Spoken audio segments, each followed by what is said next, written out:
Le projet pédagogique Étitmont, qui veut dire École de terrain interdisciplinaire en territoire de montagne, est un projet financé par le Fonds d'innovation pédagogique d'Aix-Marseille Université. Ce projet pédagogique vise à permettre aux étudiants de mieux connaître le terrain et les outils pour observer la complexité des terrains de montagne dans un premier temps. Et dans un second temps, ce projet pédagogique permet aux étudiants d'apprendre à communiquer leurs résultats, communiquer des résultats aussi à un public qui va pouvoir interagir, questionner ces résultats, utiliser ces résultats. Enfin, et ça sera la dernière étape de ce projet pédagogique, une exposition va être réalisée, va d'abord être installée dans la bibliothèque universitaire du pôle de Gap, puis cette exposition va être itinérante et va s'installer dans les différents locaux des communes et des partenaires institutionnels de ce territoire qui seront partenaires de cette démarche.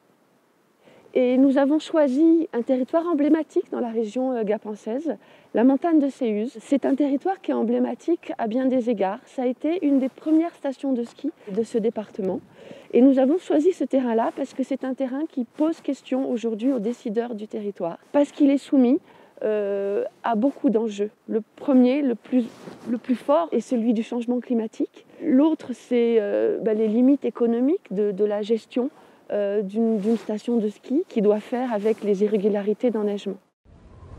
Les étudiants ont logé sur place pour vraiment aller à la rencontre des usagers du territoire, des acteurs du territoire. Plusieurs élus nous ont accueillis dans leur mairie pour nous parler de ce qu'était la gestion d'une municipalité face au changement climatique et face aux stratégies à adopter pour la pérennité d'un espace de loisirs qui a aussi des enjeux de protection de la biodiversité.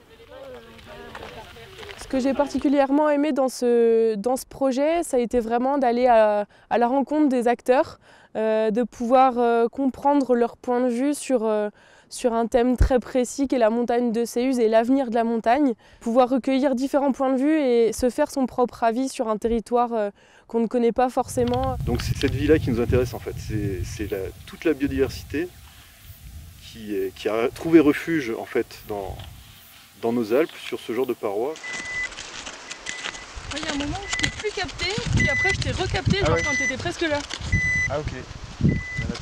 J'ai trouvé que c'était un projet qui était très intéressant et qui permet d'allier en même temps tout l'aspect théorique qu'on peut apprendre en cours et de voir que sur le terrain ce sont bel et bien des outils qui fonctionnent et dont on aura très certainement besoin dans nos futurs métiers en territoire de montagne.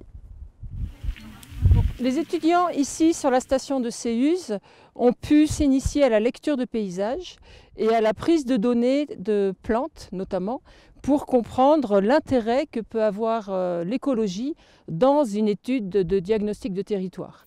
Il s'agit alors de saisir dans quelle mesure l'être humain influence la nature et son évolution, qui devient donc un espace anthropisé, et inversement comment l'écosystème évolue, voire même met en place des stratégies de résilience face à l'activité de l'être humain.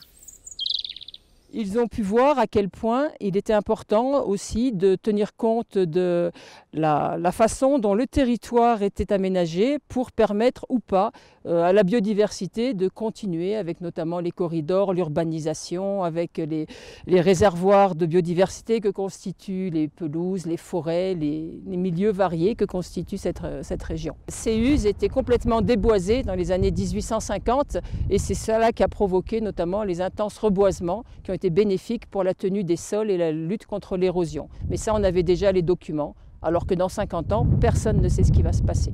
Enfin, on ne savait pas, peut-être que maintenant on va le savoir.